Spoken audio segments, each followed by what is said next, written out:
Hello, welcome to this edition of Red Side of the Trent, here to preview the Man United game for a rare 3 p.m. kickoff at the world famous City Ground. Here to take things through as a Forest point of view of things is Mason Coy. Mason, how are you first of all? Yeah, good, thank you, mate. Yeah, very good. Good. Let's talk about the weekend first before we get into the Man United game. Obviously, losing 2-0 at Bournemouth, kind of an annual, like 3 points for Bournemouth, unfortunately. But there was a little bit of something that we didn't see from Thursday night, but we saw some things that we probably liked from Thursday night into that Sunday game, where in terms of maybe player consistency of actually picking the same team that won the game. Obviously, Savona coming for Zinchenko, but we just lack that intensity, and it obviously told with the sharpness and everything and what Sean Dyche said afterwards. But what do you make of that Bournemouth game? I don't know where to begin. In terms of the team selection, I think everyone would have agreed that it was right because I think he was in a bit of a lose-lose situation. I think now he's picked that team in hindsight. We probably should have made a couple of changes because we looked dead on our feet after 5 minutes. But in terms of if he'd have made changes and we'd have lost, everyone said, why hadn't he kept the same team? That's what Andrew's doing, and we was moaning at Andrew for it. So I think he was in a bit of a lose-lose, really. But he made the changes as soon as he could in terms of obviously at half time, but they didn't really make a difference. I've said this a couple of times in our group chat. I think it was just the opposite effect of the Newcastle and Chelsea game in terms of they started in a higher gear this time, Bournemouth did, and we couldn't deal with them.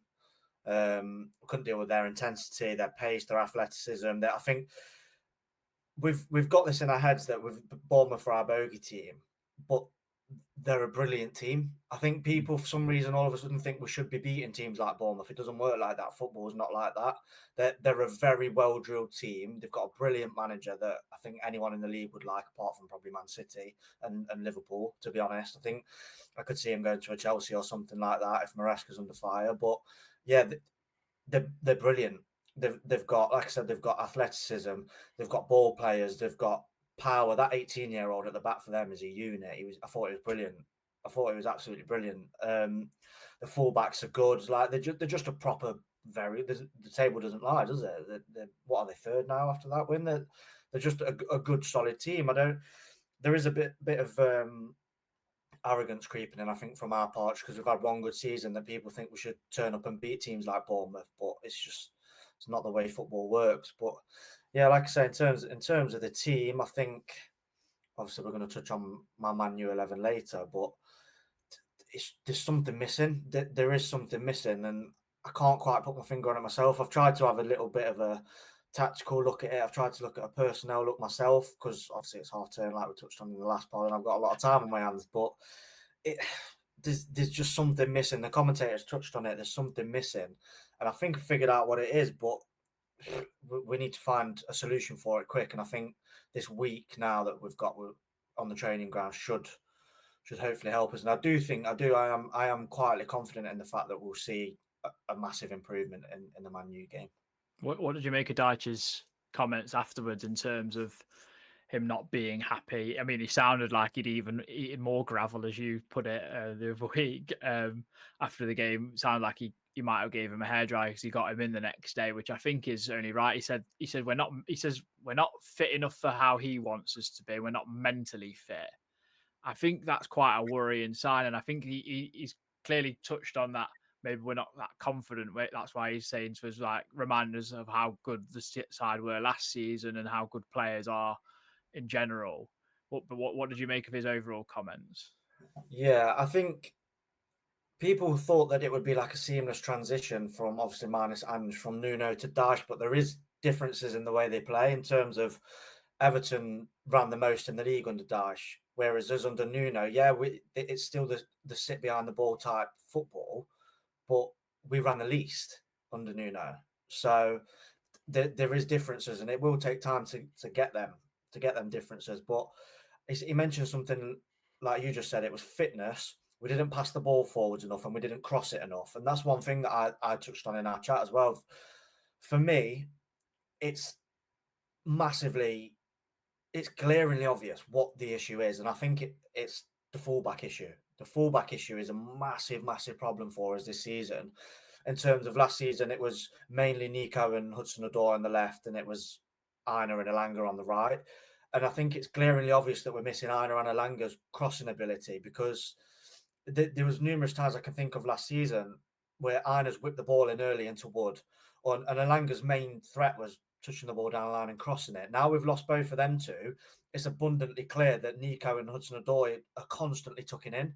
We missed that natural left-footed cross, I think, and I think it's glaringly obvious that at the weekend, the amount of times that we got in positions to cross the ball and the ball would just be recycled into Anderson, and then Anderson's crossing from a different position. And the amount of times we've seen Anderson cross the ball into Petrovic's hands, I was pulling my hair out. But that's because he hasn't got any other choice, really, because the cross should be coming from that left side. Obviously, last season, like I said, there was a better balance in terms of Aina and Elanga were both right-footed. Yeah, Elanga could use his left, but their natural instinct was to go down the line and whip it in. So we've seen them crosses, and we're not seeing them this season. I think that's partly why our chance creation absolutely plummeted. Obviously, we've scored 1 goal in 7 games, which is alarming. But I think that's one of the main reasons why. And obviously, the second one is Gibbs-White, which I'm sure we'll go into at some point. But yeah, it's alarming. But like I say, Dyche's got a week, and it's not very often we're going to get a week on the training ground, is it? And in terms of, obviously, we've got the FA Cup coming up in January time as well, so we're going to have lots of games. But we've got a week now, and I'm hoping Dyche can get his thoughts across, and we can have a similar game, Man U, that we did to Porto. But his interview was brilliant. It almost instills confidence into me as a fan, that he's seeing stuff that we're seeing. Obviously, fans aren't necessarily always right, and I'm not always right. It's just an opinion. But I came away from that game and I was fuming, because I was just like, we just didn't do stuff properly. We didn't do the basics in terms of passing forward. Like I said on the pod when we were getting Dyche in, I said, we'll get the ball, we'll play effective football like we did against Porto. We'll get the ball forwards, whether that's in the air or on the floor, we'll get the ball forwards quickly. And we just didn't do that. And the fact he's noticed it straight away, like you said, probably give him a bit of hairdryer treatment. He walked into the change room like a wrestler. He took his jacket off. He looked like he meant business. And I'm surprised there's only 3. I thought it could have been 4 or 5 subs, to be honest. But yeah, I'm just glad that he's noticed it. In terms, if you compare that to the last regime, it's night and day, isn't it? Really, he's noticed it. He said that's what he's going to do. So, and I think we will see it. We will see that against Man U. Yeah, I've got 2 questions to follow up with. One is, how worrying is it that, and I don't, this is going to sound so bad, and it's going to sound like I'm bashing people. I'm not. How alarming is it that we're bringing on Yates and Awoniyi on at half time when we're 2-0 down? Because for me, Ryan Yates is a player, and Reece said this on the last pod. Actually, he's a destroyer type midfielder. You bring in, you either start him at 0-0 because you want to keep things tight, or you bring him on when you're winning, and you need someone to just freshen things up, get in the faces off position, and be a disruptor. And Taiwo Awoniyi, bless him, I absolutely love the bloke, but he's done for me. I just feel like it's time for someone new to take those reins, and I feel so sorry for Arnaud Kalimawendo, who's come from France, from Rennes, big money move, had a really good season for them, and he's not had a sniff this season. And I just thought like he might be I thought he might have been an Ange player. I thought he might definitely be a Dyche player in terms of someone that can run channels and stuff as well. So, what do you think for them to be getting minutes last week? Personally, take away their footballing ability. Well, you've got to consider it, I guess. I suppose. Yeah, I think it's a concern for me. We've spent that much money on squad players and players to bulk our squad out and make it better. And we're relying on Taiwo, who wasn't even in the original Premier League squad, to come on and try and get us back in the game. And that for me is a concern. The only thing I can put it down to, and this isn't coming from an arrogance, I've been there and seen it live in the flesh in professional environments. Like Kalimawendo, same with McAtee, they must not be doing the work in training. There is no other reason why, because the ability's there. McAtee played more times for Man City than he has for us. Do you know what I mean? And Kalimawendo, you don't become a bad player overnight. He was banging goals in for fun. And the thing, there must be, in terms of, I'm pretty sure 90% of football fans have seen the Tottenham documentary. There must be Dele Allis in training. There must be. Mourinho gave him a rocket and said, if you don't put your ideas up, mate, your career's going one way. And obviously there's lots of stuff that happened off the pitch with him, but his career did go that way, which Mourinho called, because He didn't apply himself properly in training. And application is the number one thing that you've got to give in training. You've got to apply yourself properly. You have to. And that's the only thing I could put it down to, because it's not ability.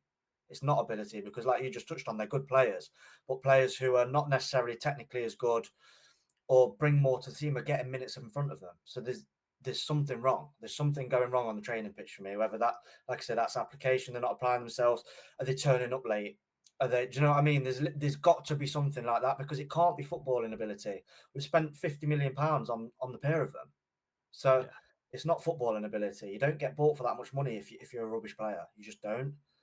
And then in terms of Yates coming on, I think I said this in our chat as well. I think it's not. This is not me coming for Daesh at all. I just think it's just such an easy sub. It's such an easy sub, because we needed galvanising in some sort of way. Players were tired. We looked like we weren't going to score if we were still playing today. And I think it's just an easy thing to just turn around and go, should we just bring the club captain on? He knows the club. He'll try and galvanise. But then that's where my issue is. You bring him on for that, and he doesn't do that. That's where my issue lies with Yates. Is people laud him and they love him, and rightly so, for his the things that I just touched on. Is the way he applies himself, his application, his work rate. Is a captain for a reason. You don't become a captain of a Premier League club just because you're from there, just because you've come through the academy. You don't. He's got to still put the work in and the hard job. So he clearly does. But the basics of football he can't do. It's as simple as that. He can't do the amount of times that the ball went up to Taiwo and Yates is running underneath him. If he'd step back 2 yards, you win the second ball. It's as simple as that. You either you go beyond him if he flicks it, or you wait and play off him. You don't go and stand underneath him, because you're never gonna receive the ball. And the amount of times that I was watching it going, we haven't won 1 second ball, and that for me is why you bring on a Ryan Yates. Like you said, if you're in a winning position, especially, you bring on Ryan Yates to win them second balls, to win your dirty free kicks, to give away dirty free kicks if you're under the cosh a little bit and you need a bit of a breather there on a counter. That's why you bring, and he's not doing them things. So for me, and then you're looking at it and you're thinking you've got Sangare on the bench, who's been brilliant this season. He has. He's been really good. He's been one of our most creative players, and we've got a £60 million number 10, which that we look for creativity, but it's non-existent. Sangare has been our most. That Midtjylland game, played 3 or 4 world class passes through the lines. We haven't seen that again this season, because he hasn't played since then, really. No. So it baffled me, but I can see why he did it. Like I said, because he's a club captain, he needs someone to galvanise the team.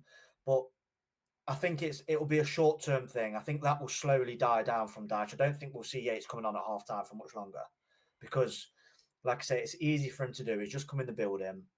He might not necessarily know characters as much. Obviously, he knows the players. He'll know a Dominguez and he'll know a Sangare, but he might not necessarily know characters 100%. He knows what Ryan Yates is going to give.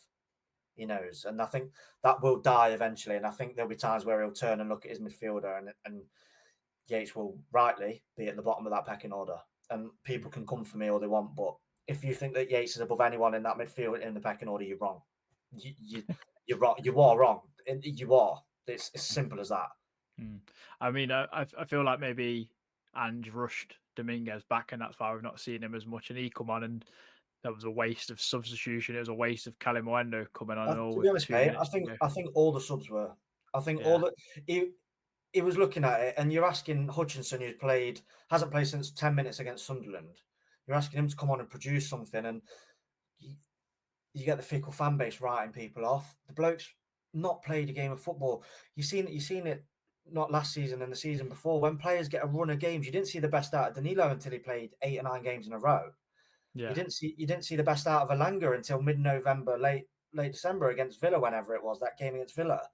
Like, players need a run of games. You can't be writing players off. I don't want to see Back was rubbish, Calimuendo's rubbish, any other side. I don't want to see they're rubbish, because you can't even judge Savona yet. You can't. And to be honest, I think he's been good. Savona has. He kept Semenyo as one of the best wingers in the league, kept him quiet. Yeah, there's a time he got bullied. Name me a fullback in the league who won't get bullied by Semenyo at the moment. There isn't one. So I don't think we can judge these signings yet. I hate this notion of they're rubbish all of a sudden. They're not rubbish players. They're not. They need time to settle in. We can't judge them. It's like Pep. Pep buys a player. He says, don't judge them till next season. He gives them a full season to bed in. And we shouldn't be any different in that sense. Forest fans expect, there is a level of expectancy, and obviously it's come from doing well last season. We just expect instant results. And football isn't that. It isn't that. It's like me, if I'm coaching, doing one session with a kid and calling him rubbish because he can't turn out yet. It's just not going to work. I'm not going to get business, am I? It just doesn't work like that. And we're such a fickle fan base in terms of that. And I think some people just need to take a step back, look at the black and white. We've been beat by a well-drilled, brilliant football team with a brilliant manager who's been there for a long time. We've had 3 managers in 9 games. Yeah. It's mad when you put it like that, isn't it? Yeah, mate, it was going to happen.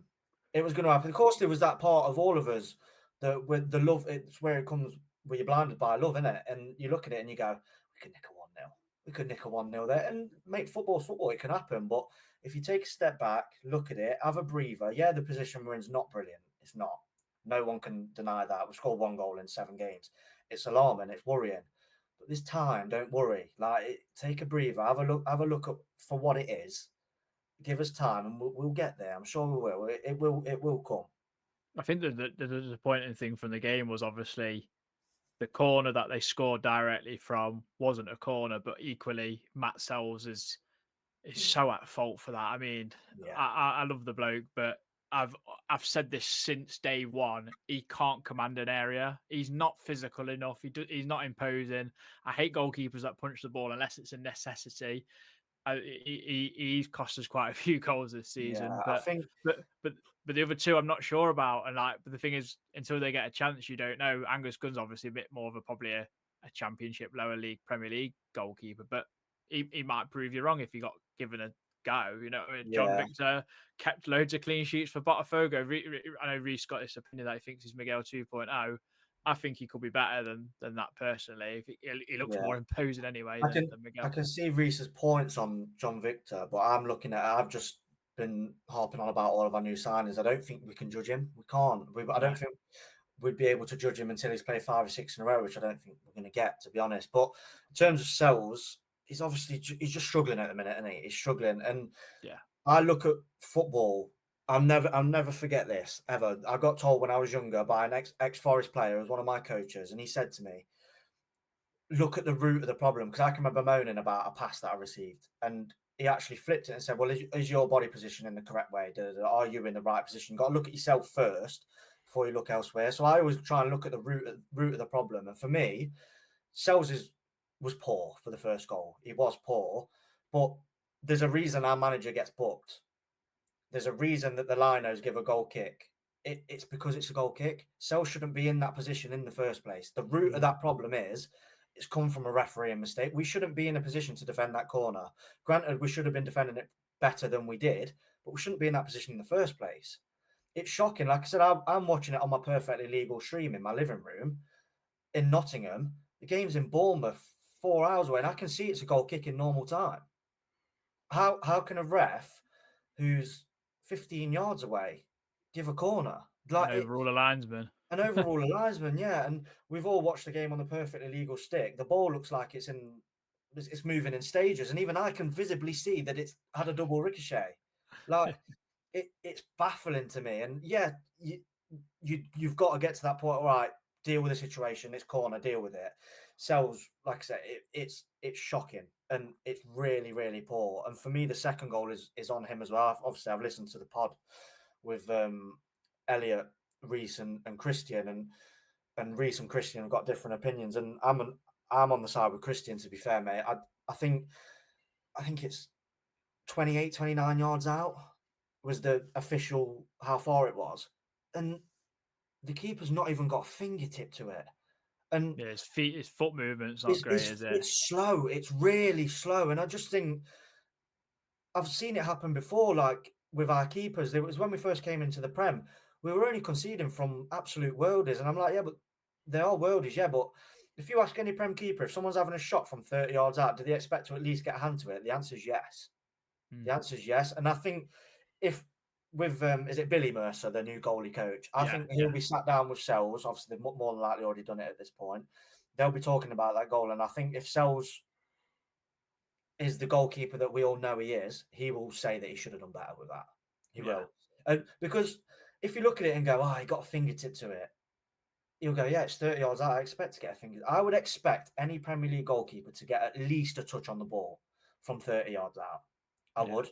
And the fact that he's moved his feet so slowly, and the ball's already past him by the time he's dived, really. And that's not because of the power of the shot, because like I say, he's a fair distance out.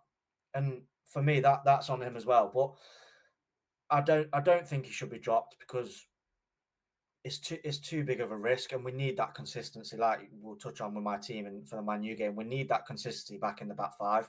We haven't seen that consistency since probably even before Einer's injury towards the end of last season. Yeah. He came back and he wasn't right, was he? So that's the thing. We haven't seen that you need consistency and you need a solid base to build off. And the root of any good team, the main thing is they've got a good back line and a good goalie to build. Look at Arsenal. They conceded 3 goals in 9 games. Thinking, I keep listening to TalkSPORT, who are obviously affiliate of this podcast, and people are like complaining how boring it is that they're winning football matches. I'm like, God, I wish we could win football matches at the moment. Yeah. Do you know what I mean? Give me boring any day of the week. Do you know what Arteta, like I know it's not an Arsenal podcast, but Arteta has been getting absolutely hammered for like bottle job, everything else, and now they're starting to win football matches by hook or crook. It doesn't really matter. It's considered boring now. Like Arsenal fans will not care that they're top of the league. Yeah, that's football. That's football media in a nutshell. It just makes me laugh. It makes me howl so much because who cares how you win as long as you win? That's what we want at the end of the day. But my other question was, because I know we went off a bit of a tangent, but do you ever think Deitch might consider playing one of the left wingers at left wing then, and actually having 2 natural wingers each side because of that imbalance of Hudson-Odoi and Nico both having to cut in rather than if like Hudson-Odoi wants to lay it back, Nico's not going to cross first time. Do you know what I mean? Because more often than not, he's probably spoon it out of play or spoon it to the goalkeeper. So do you ever think that might be a possibility in the future, or at least definitely in January we recruit in that position potentially?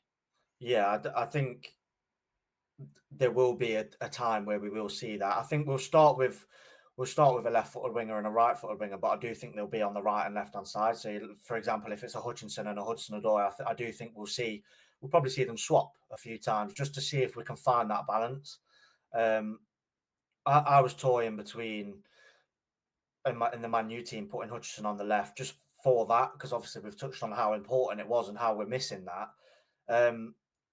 Because I love Dan Doy. I think he's actually, even though he's still settling in, I think he's shown glimpses, and I think the Porto game he was brilliant. I think that was the best he's ever played for us. I thought he was really good, but he was still frustrating in the sense of his final ball was lacking. I think if he could sort that out, it wouldn't be as bad, because you've almost got a ready-made Elanga replacement there. If he can get round the side of defenders and whip balls in, you're flying. That's the difference. Elanga and Chris Wood, there was a reason that them two had the most goals and assists like with each other. Elanga setting up Wood or vice versa, because Elanga's crossing was brilliant. It was brilliant on the whole, obviously from November onwards, whenever it was. So yeah, it's just, I think you are right, yeah, and I think in January, if he hasn't found that formula, we will be seeing something like that. I think you've got Cabano coming back, and I'm not saying he's going to be a world beater, but he gives you that natural left foot and that athleticism. I think that's the key. Especially with how Dyche wants to play. Zinchenko has obviously come under a lot of scrutiny, and he's had quite a few pelters, but that's mainly because of his lack of athleticism. It's not because of his technical ability, because he's a brilliant technical footballer. You've seen it with his strike against Burnley. You've seen it with his cross for Nico Williams against Chelsea the other day. Like, he's got a brilliant whipped cross on him. He just really struggles in the defensive side of it. Obviously, that's a massive thing. And his athleticism. So I think, yeah, in regards to your question, mate, yeah, I think Hutchinson or a Bakker if he comes back. But for me, Bakker is our best 1v1 winger, and that's what we're lacking as well. We're missing that winger who can just take someone on. Yeah, like I said, it's such an easy option to turn back and recycle the ball, and that comes with confidence though as well. And I think, like I said, Dash had a full week by the time we play Man U, and I do think we will see glimpses of that. I think Hudson-Odoi at the weekend looked tired. He looked shot. And I think Dyche will slowly figure out that he does need to rotate and use his squad a bit more. But like I say, it was hindsight. It's easier to sit here now and say that because, like I say, if he'd have started with them and we'd have lost, everyone was saying, why didn't Hudson-Odoi and Ndoye play? So, but yeah, in terms of your question, mate, 100%, Yeah, 100%. I think we will try and find it. But like you said, if we can't, January. I'm not saying Dwight McNeil will sign for us, but someone of that nature, because Dyche loved him, because you know what you're going to get. You know what you're yeah, going to get from him. He works his socks off, and he's got an absolute wand of a left foot to whip balls in. Like we've seen it with Truffert at the weekend. Obviously, we were linked with him. If we had him, we would be. So I'm not saying we'd be flying up the table, would be where we were last season, but we would be better off. yeah. We would be better off because he gives you that natural balance. He's got a brilliant left foot, and he was solid defensively as well. So I think that's where the recruitment team have kind of got to look at themselves and probably got it wrong. Probably did get it wrong, but like I say, it's hindsight. It's hindsight. If Zinchenko comes in and we're winning games, we're not talking about this, are we? So Yeah, yeah, it's yeah. one of them. I'm intrigued to see what the running stats will look like in the next few weeks, especially like with your comment about Everton, because I think Dyche had Burnley running one of the most in the Premier League, if not the most, when he was there. So, and I think that helps a lot. Weirdly, because I mean, if you're running more than the opposition, then surely you're doing something right, unless you're chasing the ball, I guess. But um, just going to take a quick moment to thank our sponsors, Trent Side Threads. If you want to get any merch off them, trentsidethreads.co.uk, you can use the code RSOT, that's RSOTT for 10% off. So do check them out. So yeah, thanks for sponsoring the pod. Mason, we're going to move on to Man United preview. They've won 3 games in a row. I don't remember the last time they ever done. I think it was the first time they'd ever won back-to-back games when they beat Liverpool under Amorim. Now they've won 3. They're getting into uncharted territory, and that lad might get a haircut after all. I mean, he needs some shears on his head. Bloody hell, he's like a sheep, Joe, them overgrown sheep where they can't even see their faces. But I'm actually hoping that somehow, some way, we stop that from happening. That he gets one game closer to shaving it's getting his haircut. So what do you make of Manu? Because they've obviously turned a slight corner in recent weeks, winning 3 games on the bounce. They look good going forward, but they're still susceptible at the back for me. Yeah, like I watched the game at the weekend. It was Brighton won it, and Yeah, they they won were 4-2, didn't they? yeah, they were good going forward. They were good, and I think Seshko gets a lot of stick because he isn't necessarily scoring, but I think he was decent. His hold up play, the way he brings people in, he looked technically decent as well. And then when you've got Cunha's, I think I've waxed lyrical about him on here before. Cunha he's a game changer. He's a maverick. He is. There's a reason he's got number 10 at Man U. He's a game changer. And Mbeumo is Mbeumo. You know what he's going to give. He's rapid, got a brilliant left foot, great finisher. So yeah, they've got really good players going forward now. They're a completely different animal to last season. But like you said, they've got a really, really soft underbelly. They have. And if they've got Bruno Fernandes and Casemiro sat in centre mid at the weekend, I fancy us to run all over them. I do. I'm not necessarily saying that's going to result in us winning the game because, like I said, they've got quality up top who can score goals. But yeah, they've got a very soft underbelly. You've seen it when that first Brighton goal went in. The anxiousness that crept into the stadium from the fans, the players, Amorim, you could see it. They was all going, "Oh no, it's going to happen again." They were folding. They were folding, and obviously the second goal happened, and you could see it. You could see it, and you could feel it with Gary Neville, the most unbiased commentator ever. You could hear it in his voice. He was panicking. There was panic stations. So that's what I think. It's the first goal. It's so cliche and probably easy of me to say, but the first goal will be vital in this. I think it will be because they've got a crumble in them, but equally so have we. Yeah. So have we. Obviously, we'd like to think that this week has probably knocked that out of us, but like I said earlier, it's not that simple. Nothing's going to change overnight or within a week. So, yeah, they're a good team. They're better than they were last year, but then they're no world beaters, mate. They're nothing to be necessarily worried about or scared of. I have to admit the free kick that Danny Welbeck scored. If that's sold, I'm Yeah, absolutely lambasted him. By the way, it's down the middle. Wow.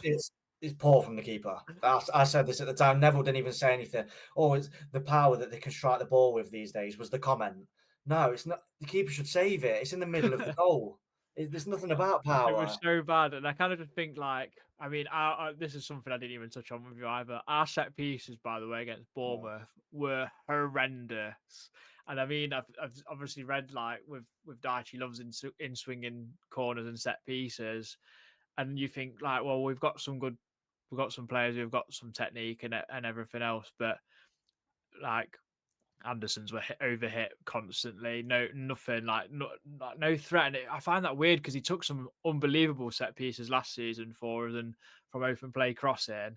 I don't know what's happened this year, but hopefully that gets sorted sooner than later because I think if you can pile on this goalkeeper for Manu, then that's an avenue for something there, I guess, because I mean, to get beat from a free kick down the throat, I mean, surely at set pieces you can kind of bully him a little bit. He looks very young. Like I know the keeper for Sunderland is like similar age, but he looks even younger. This lad.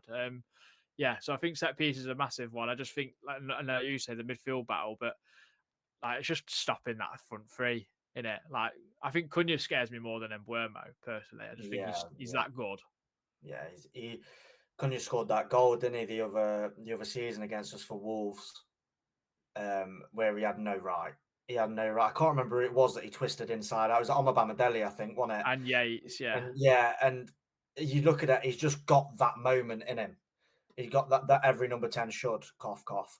He's got that. He's got that moment in him. You just think he's just going to produce something out of literally nothing.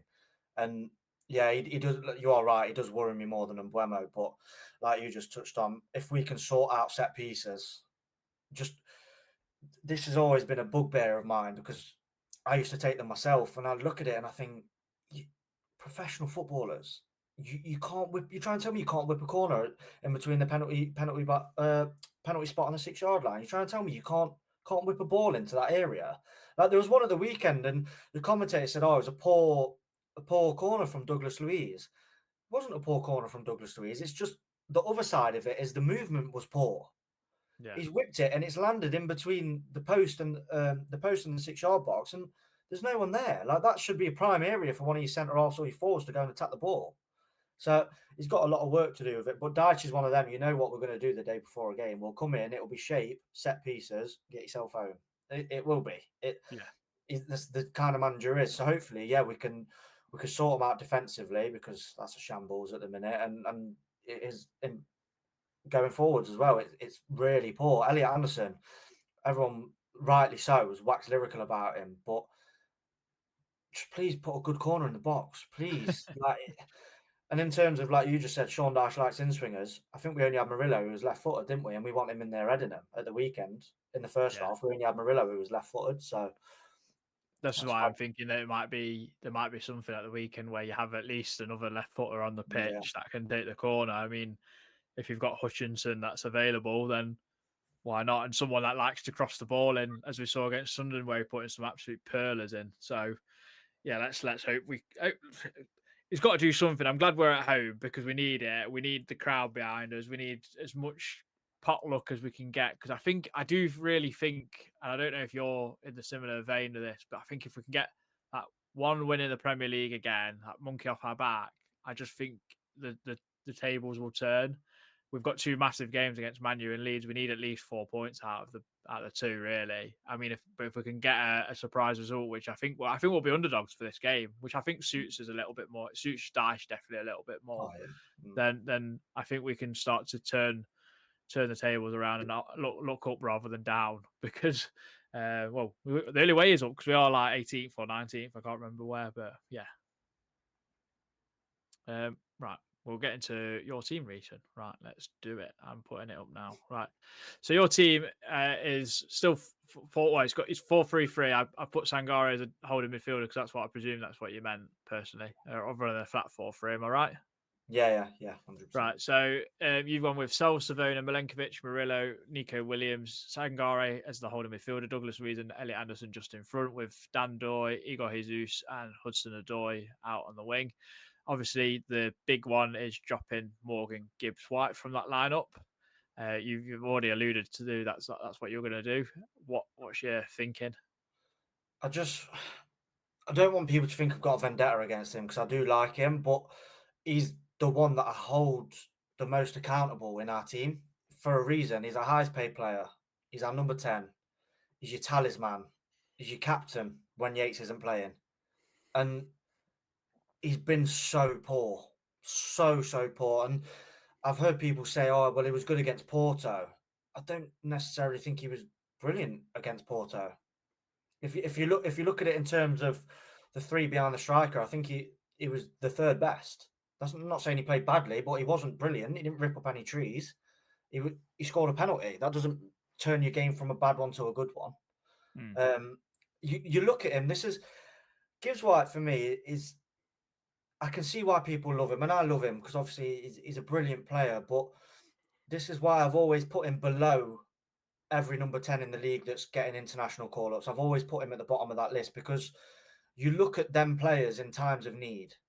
You do. You look at them in times of need the most. Your talisman. You'd like Chelsea, if they're struggling, they'd look for Cole Palmer. Even Villa would look for Morgan Rogers. They're looking at Emi Buendia, and he's producing at the moment. And you'd rank him as way below Gibbs-White. Every team who's decent in this league have got a talismanic number 10. They have, and they rely on them in certain situations. I cannot remember the last time that we needed something out of nothing and Gibbs-White produced. Yeah. I cannot for the life of me remember. And this is what does me. I put it in our chat the other day. I get it. I get looked at sideways. I get people messaging me when I've been on this podcast calling me absolute every name under the sun. I'm getting abuse about how for daring to question Gibbs-White. But he's our creative spark. Yes or no? Yes. Yeah. Is that fair? Me saying? He should be. Yeah. He should be. He's our number 10. You ask any team who's your most creative player, they'll say the attacking midfielder. That's the whole point of an attacking midfielder, is to create chances, assist, and score goals, and get the team playing. We've scored 1 goal in 7 games. Is that not partly down to our main creative spark? When people say we're not creating chances, but you can't say that about Gibbs-White. Why? Yeah. Why can't you? Our best half of football this whole season came when Gibbs-White wasn't in the middle of the park. He was on the right. Betis first half. Yeah. The best first half we've had came from these 3 midfielders. Sangare, why? Because he plays forwards. He plays through the lines. Douglas Luiz speaks for itself. Best midfielder, in my opinion. Anderson speaks for itself. England, there's a reason that he's gone straight into the England team and Morgan Gibbs-White hasn't. There's a reason. Because there's levels to the game, and Gibbs-White is not at that level currently. He's not in terms of consistency. He can show glimpses. Glimpses aren't enough when you're on 100 and something grand a week and you're a number 10 captain in the Premier League side. Glimpses aren't enough, I'm afraid. They're just not. If you're wanting an England call-up and to play in the World Cup, playing how you're playing now is not acceptable. Anderson, granted he wasn't great at the weekend, we've been poor all season, but how good has Elliot Anderson been? Yeah. That's a good player. That's a good footballer. That, for me, it's showing that now. So it's showing that, give me the ball. I'll do. But Gibbs-White, he can't even play a 5-yard pass without it going to it. The best pass he played at the weekend was to put Bournemouth on goal. and it was. And that was shock horror outside of the right boot. Trying to pass to your centre off 6 foot in the air. It's like, it just needs taken out of the team. And this is not me crying for him saying he's the worst player ever. This is me saying we expect better, as we should as fans. Why should we settle for our number 10 just being in the team week in, week out? We shouldn't. Yeah. And yeah, when we did the Tottenham pod, mate, we did it, me, you, and Danny Tring. I said I would much rather lose Morgan Gibbs-White than Anthony Elanga. I had loads of faceless accounts in my DMs on X. You're clueless, you're this, you're that.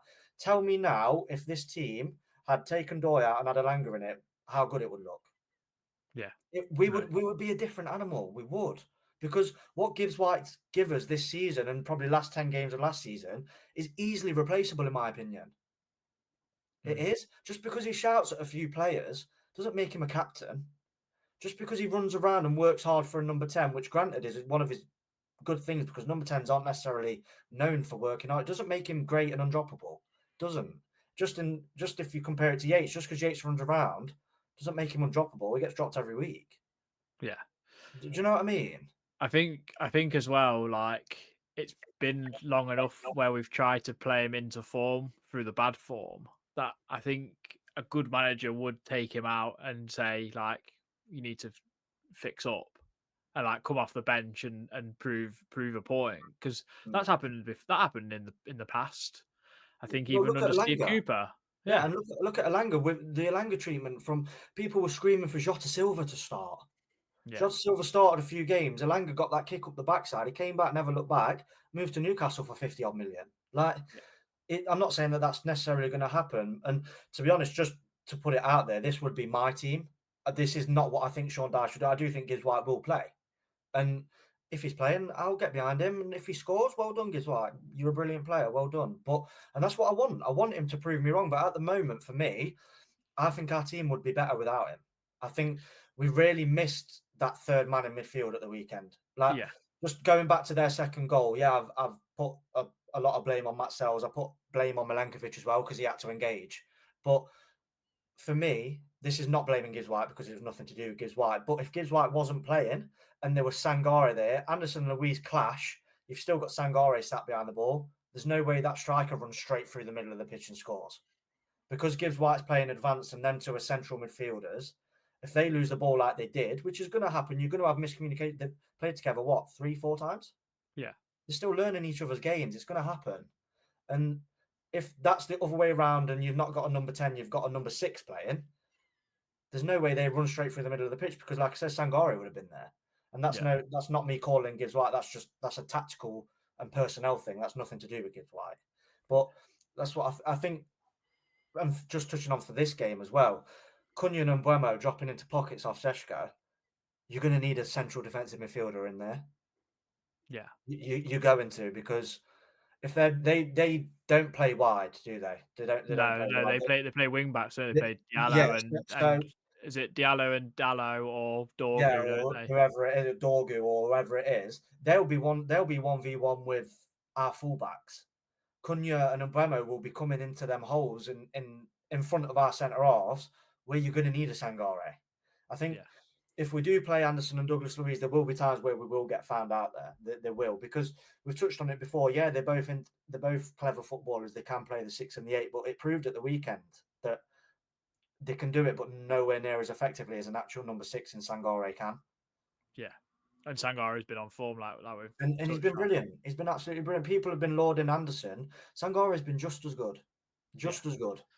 Yeah, no, I'm in agreement. I do think we need to go back to the flat 4-3-3, and it's just whether you include Gibbs-White in the three or play him out wide. Personally, I'd rather play a winger. I'd Yeah. rather play someone who's got a bit of pace and that agility and something.